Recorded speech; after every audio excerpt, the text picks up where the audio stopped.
Professor Lever is here. Now You should I'm know, Rabbi intimidated. Leder, he did not want to come to my session, but he wanted to come to yours. Ah, very good. Janet, I love that t-shirt. High maintenance. Unmute yourself. You got to tell me where you got that.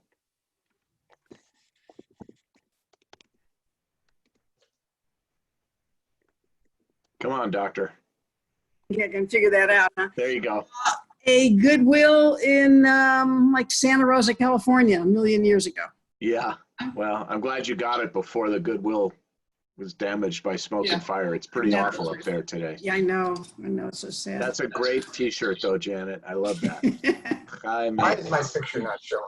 But I know it's not true about you. That's the thing. No, it is true. At least oh, Christ. No. I see the picture. I can hear it. Dick, you got to mute. Richard Agay, got to mute yourself. Well, I'm just curious what went wrong.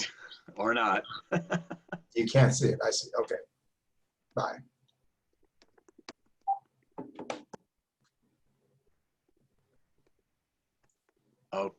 Okay, so if everyone will just give me 1 second. I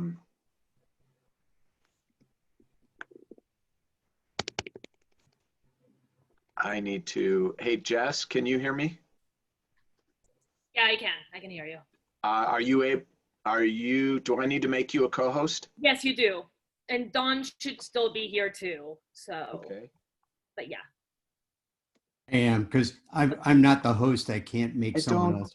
I don't see you. Jess, I don't, oh, there you are. What happened? I'm going to make you a co-host. Okay. And then we will get started. Perfect. Okay, I want to welcome everyone. You have more people coming, so. Lots of people are still coming in, but we're going to begin because we only have half an hour before Mincha and Yizkor and Ne'ilah begins. And we'll just keep admitting people. I want to thank all of you for joining today. Many of you are regular students of mine, and you know I like to take my time and develop ideas and give everyone time for some back and forth. However, today we have only half an hour, which means I'm going to move pretty quickly. This psalm has 15 verses, and that means I've only got about, at the most, 2 minutes per verse. I didn't mean 2 minutes per verse, 2 minutes per verse for teaching. So we're going to have to move much faster than I ordinarily would like to move. I hope you'll forgive me. I'll add it to next year's Al Chetz. Okay. So we're just going to move fast. To begin, look, let me just talk about why I chose this psalm. I chose this psalm because we're about to go into Yizkor. For me, Yizkor is just gut-wrenching. And this psalm is so deeply associated with Yizkor. The 23rd Psalm, the El Malei Rachamim, and Kaddish essentially are Yizkor.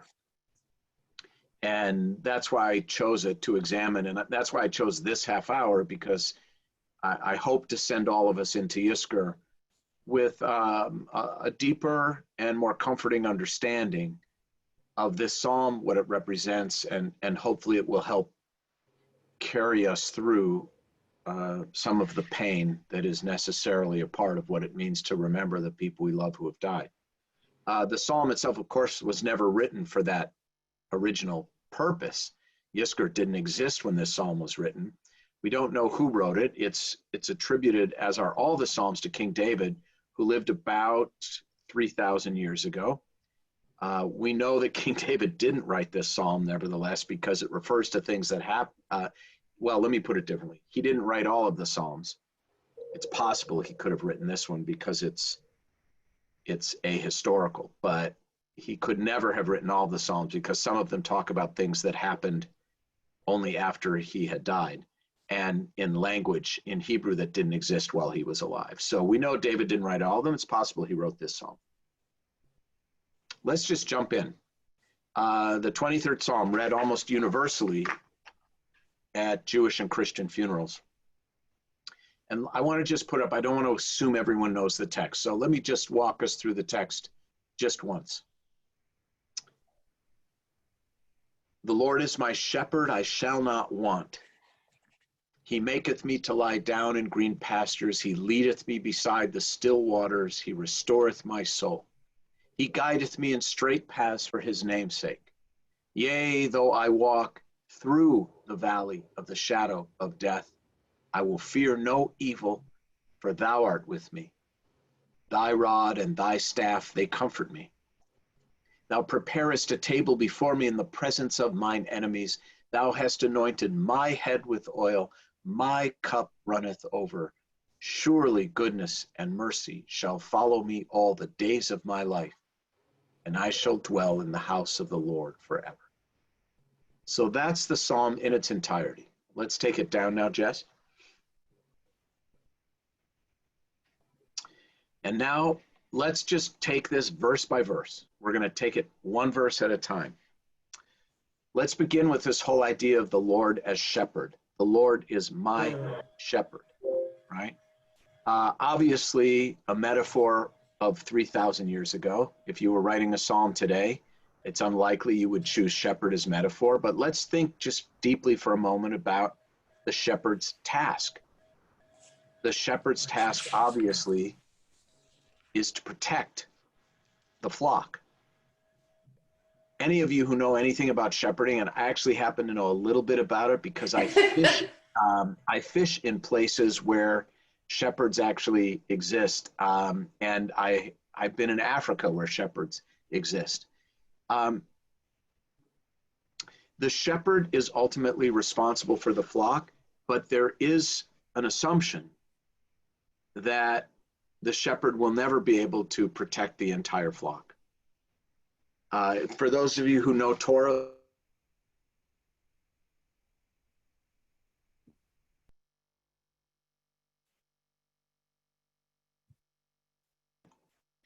let's think back to Jacob. For those of you who know the story, preparing to flee from his father-in-law Laban, he served as a shepherd for 20 years, and here's what he said. This is Jacob speaking to his father-in-law, Jacob the shepherd. These 20 years I spent in your service. Your ewes and she-goats never miscarried, nor did I feast on the rams from your flock. That which was torn by beasts I never brought to you. I myself made good the loss. Whether snatched by day or snatched by night, heat afflicted me by day and cold by night. Sleep fled from my eyes. Now, look, I'm now going to really, you're going to see my bias is to see this psalm in relation to how it's meant to comfort us when we experience the death of a loved one. That's really my goal today. So here we can have presented to us an image of God as protector with the realistic understanding that nevertheless, there will be death. There will be assault on the flock. Wolves will eat the sheep. But that doesn't mean there is no shepherd. It merely means that the shepherd's capacity to protect the flock is not unlimited, and that the shepherd cannot subvert the natural order of nature itself. And we're going to talk later about this realistic view of the inability of anyone, including God, to be able to subvert the natural order of nature itself. So the idea here is that we are to be comforted that we're not alone in the cosmos, without trying to unrealistically pacify us that the very fact of there being a comforter does not mean that we will never feel discomfort. Now let's move to the next verse. The Lord is my shepherd, I shall not want. Now want is the King James translation, and I don't think it's very good. It really means I will lack for nothing. That I will have my basic needs met. It doesn't mean that we will never want more. It doesn't mean that we will forever be satiated. It means that our basic, if you think about Maslow's hierarchy of needs, our basic needs are met. Every one of us on this Zoom lacks for nothing. That is not the same thing as saying we want nothing else. But this is a reassurance by the poet to all of us that even when our world is falling apart, if we really stop and think about it, we have what we need. And the fact that we have wants beyond wants beyond our needs, that's our problem. That's not a problem of cosmic injustice. That's our problem. I'm going to have to move so fast on this point, but I think it's so important. Maimonides, 850 years ago, wrote a treatise trying to explain the problem of evil. And his goal was to let God off the hook for the problem of evil. And I won't walk you through the entire argument. We don't have time. But the third of the three explanations for evil that the Rambam gives us is that most of the evil that happens because we confuse what we want with what we need. And that God provides what we need. It is not God's duty to provide what we want. And we get into trouble because we spend so much of our lives chasing after what we want, when in fact we have what we need.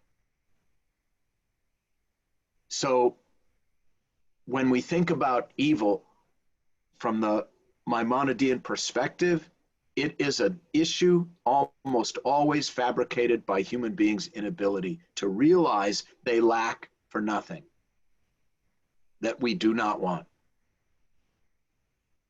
He maketh me to lie down in green pastures. So this to me is the poet, again, in a way saying to us, God has given us a world that is utterly miraculous and has within it what we need. And when we need to be healed, when we need calm, when we need peace, we can turn to nature. And nature, as we know, given that we read this psalm at a time when we are reckoning with death, nature, as we know, is a lesson on the cyclical nature of life itself. You are not singled out. You are not damned. You are not punished. You are not persecuted by death. To the contrary, you are a beautiful part of the rhythm of existence itself, like these green pastures. Where I grew up, and I suspect where many of us who aren't from California grew up, the leaves are turning right now, and they're beautiful.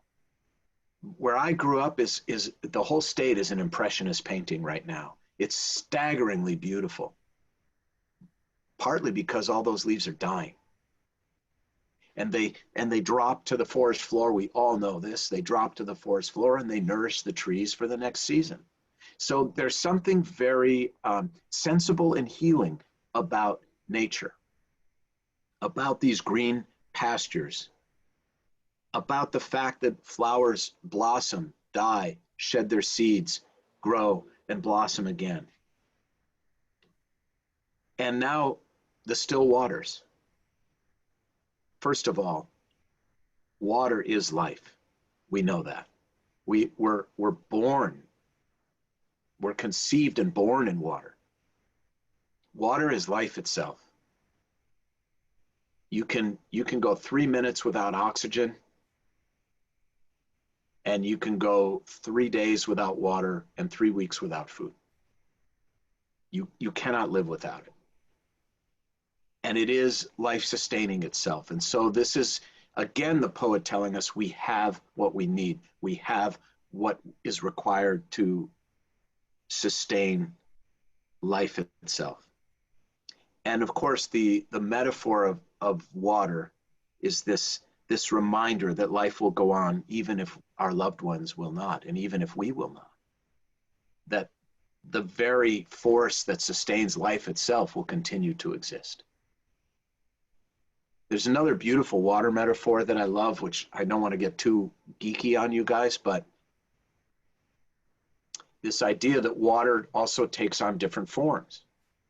Water transforms sometimes from liquid to solid and from solid to liquid.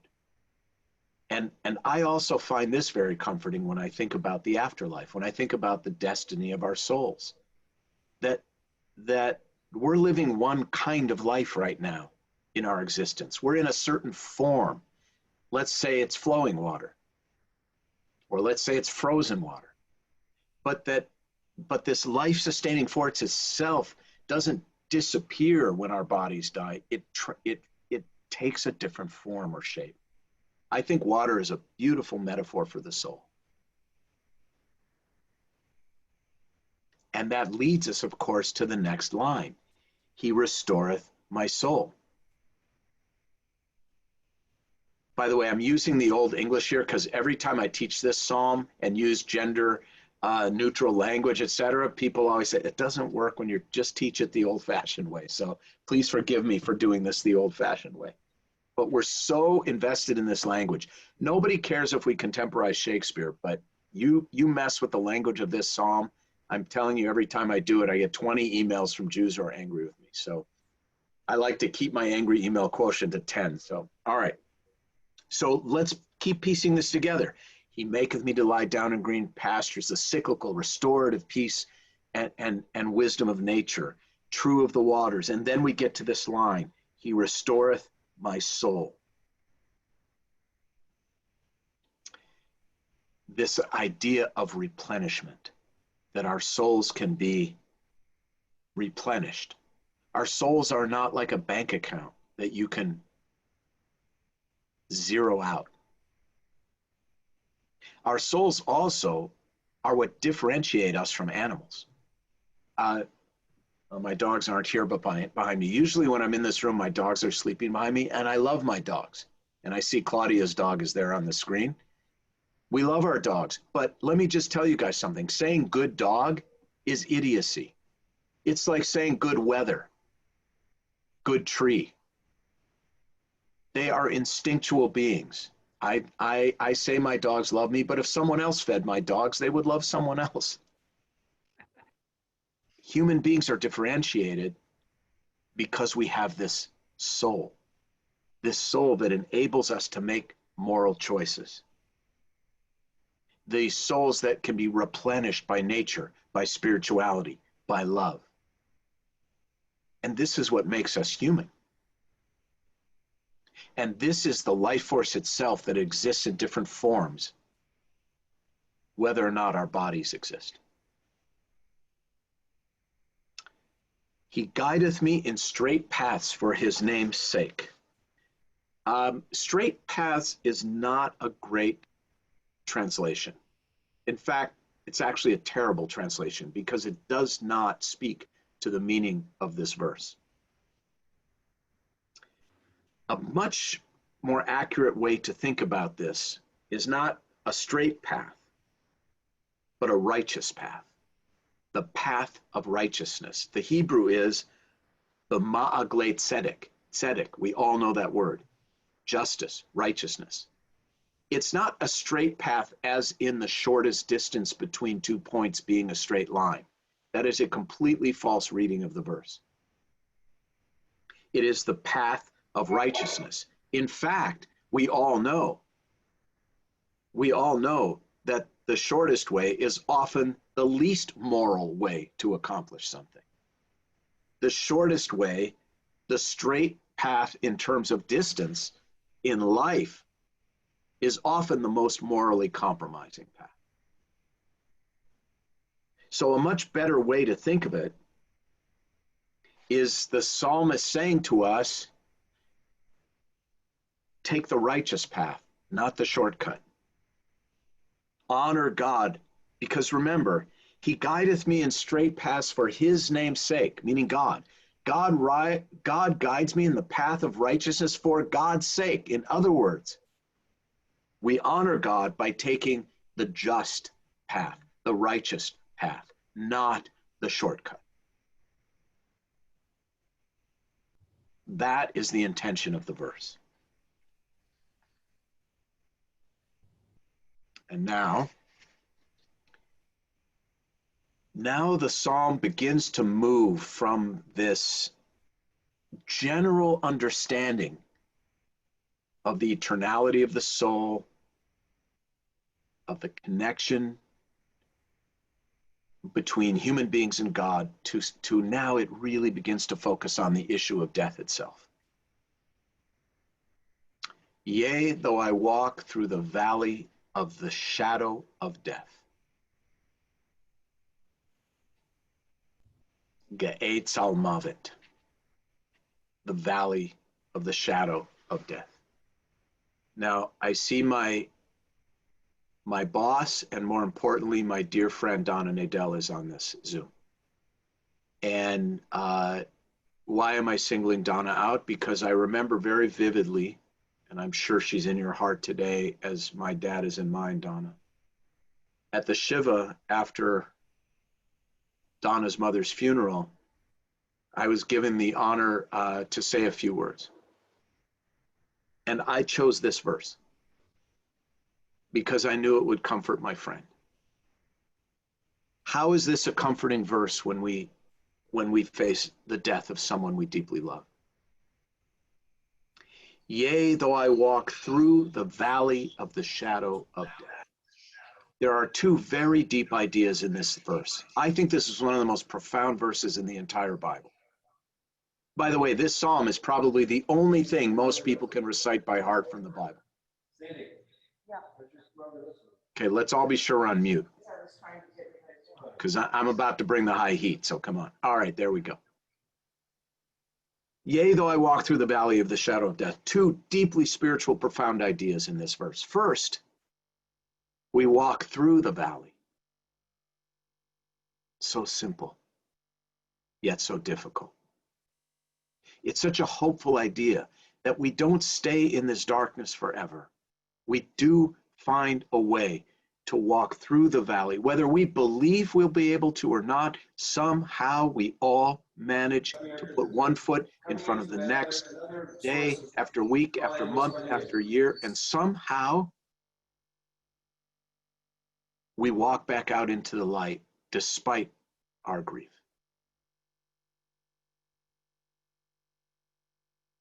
And secondly, think about the metaphor of a valley of shadows. And think about a shadow.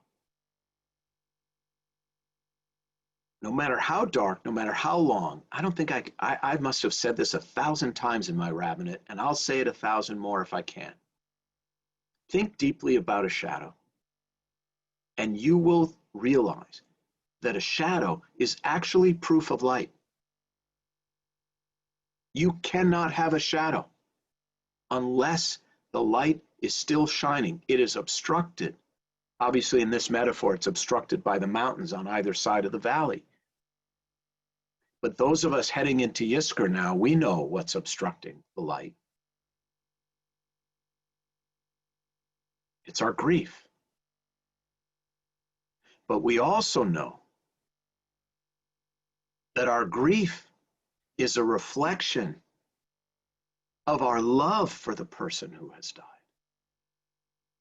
of the love, of the light of that person's very being, and the way it still shines on us and through us.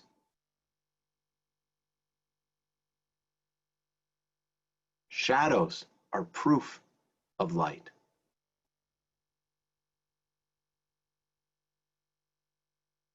We do not grieve for things that lack meaning. We do not grieve for things we do not love.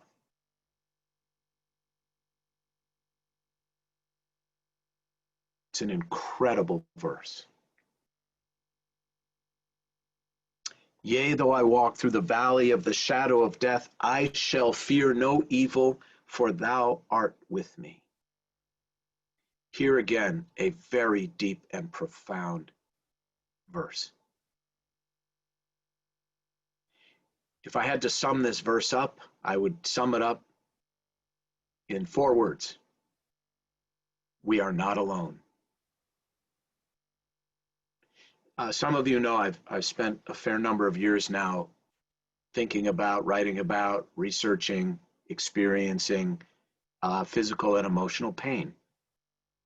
There's an amazing study of university undergrads who were asked to put a foot in a bucket of ice cold water. Half of them were asked to put their foot in a bucket of ice cold water alone in a room. The other half were asked to put their foot in a bucket of ice cold water and someone was in the room with them. The people who were accompanied by another person were able to endure the pain twice as long. Knowing we are not alone enables us to bear pain that we could not otherwise bear.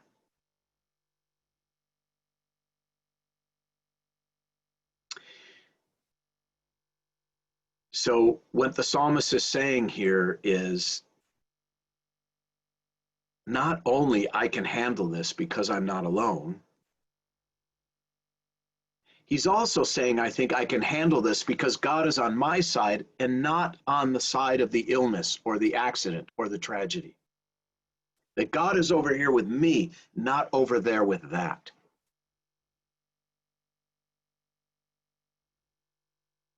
I think this is the Bible's most clear and succinct response to this question of, that Harold Kushner made a living out of, why bad things happen to good people. And the answer is, God doesn't explain why bad things happen to good people. God comforts people when those things happen. And to me, this is the difference between theology and religion. Theology is talking about God. Religion is feeling God. It's like the difference between reading a menu and eating. They're not the same thing. Theology is not religion. Theology is about religion. Religion is feeling the presence of God, knowing we are not alone and God is with us and not with the evil and not responsible for the evil or what we believe to be evil, but what is actually merely a part of nature itself, like those beautiful colored leaves in the fall. There's nothing evil about it. It is a necessary part to sustaining life itself. Thy rod and thy staff, they comfort me. Now I know I grew up sort of a country boy, so I may be the only one on this call who knows the difference between a rod and a staff, by the way. So a shepherd carries two tools, a rod and a staff, okay? The staff is used to get sheep out of trouble and guide them on the path. The rod is used to smack the sheep when it's not behaving. And here the psalmist, I believe, is trying to comfort us by saying, don't kid yourself, both exist. God has both tools, right? That we can be comforted and guided by God, and the people you think are getting away with something, God will use the rod eventually. I personally don't like the idea of God as cosmic policeman, but for people who think someone's getting away with something, the psalmist is saying, no, let God comfort you and let God deal with punishing evil, not your department.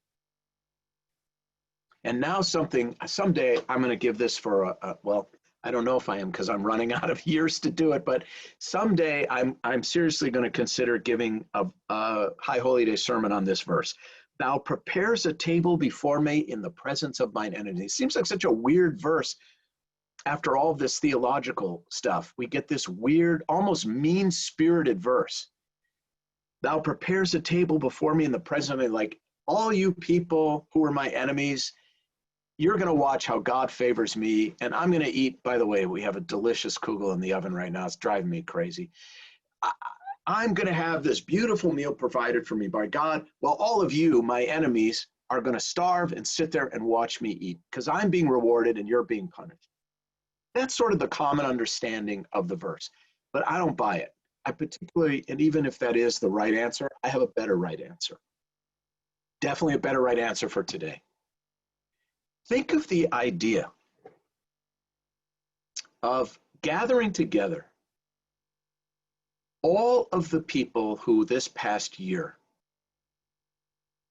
hurt you, offended you,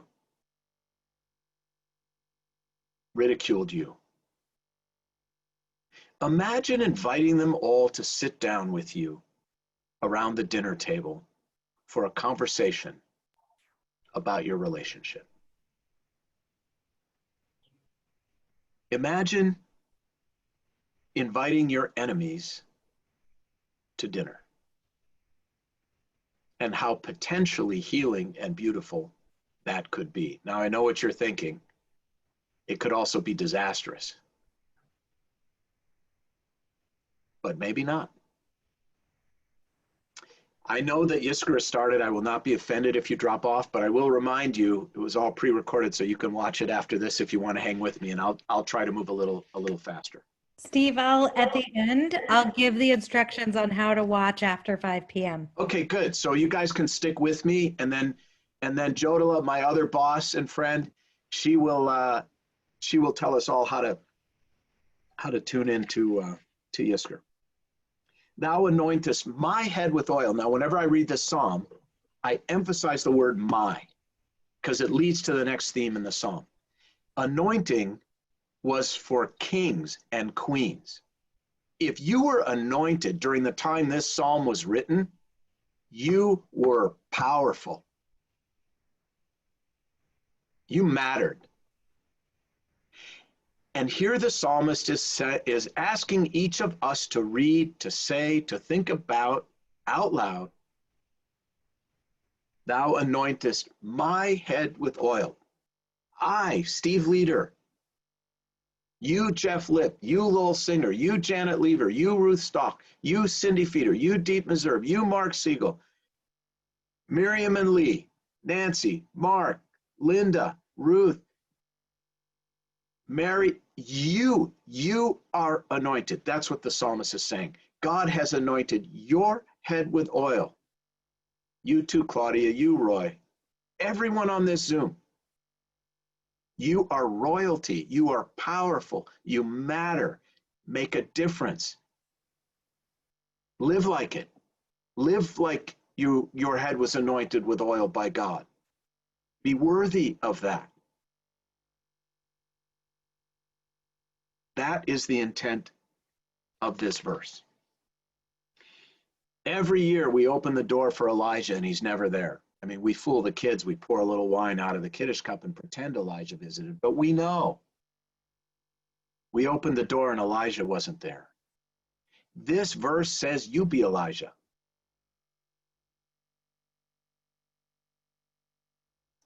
Act like the anointed person you are.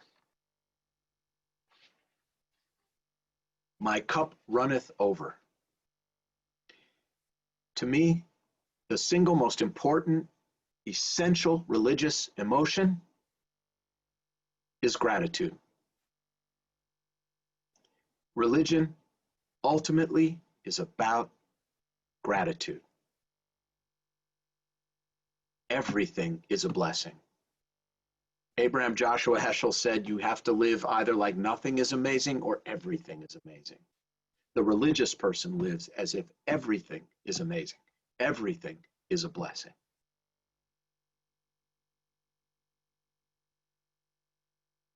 And it's pretty hard to be depressed if you're grateful.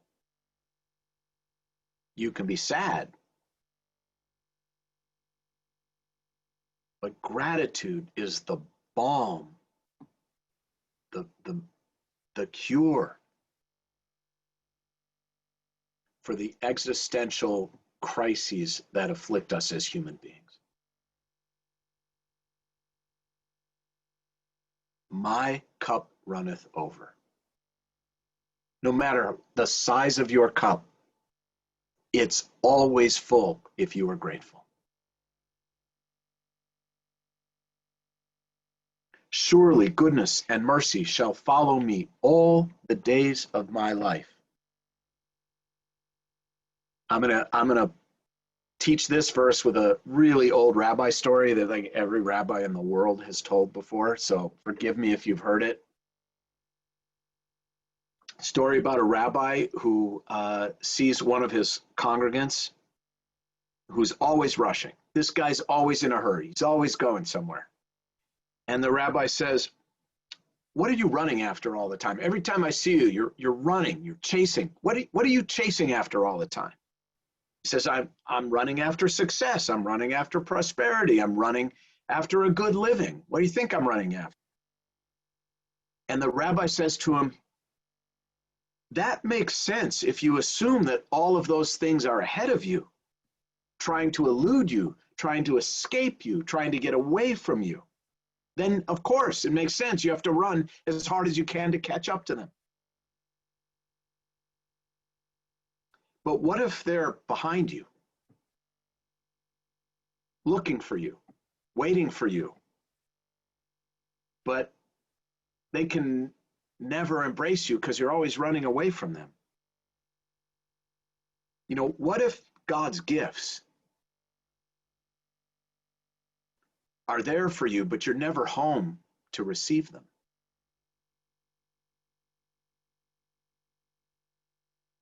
You're never grateful. You're never full enough. You're not able to stand still in those green pastures by those still waters. Slow down. Today of all days is about slowing down.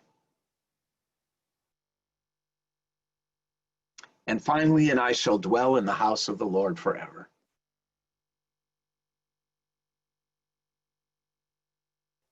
And these are of course related. Surely goodness and mercy shall follow me all the days of my life.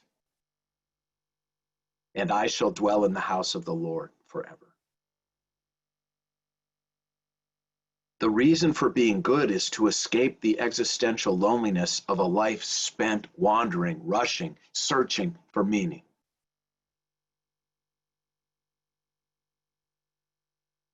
If you recognize the difference between want and need, if we see death not as punishment, but as a part of the beautiful rhythm and power of nature itself, if we make peace with our enemies,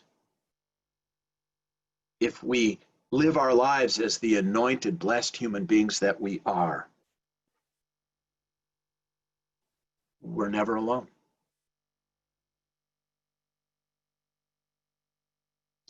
And that's my hope, and that's my prayer for all of us as the gates begin to close. Jody?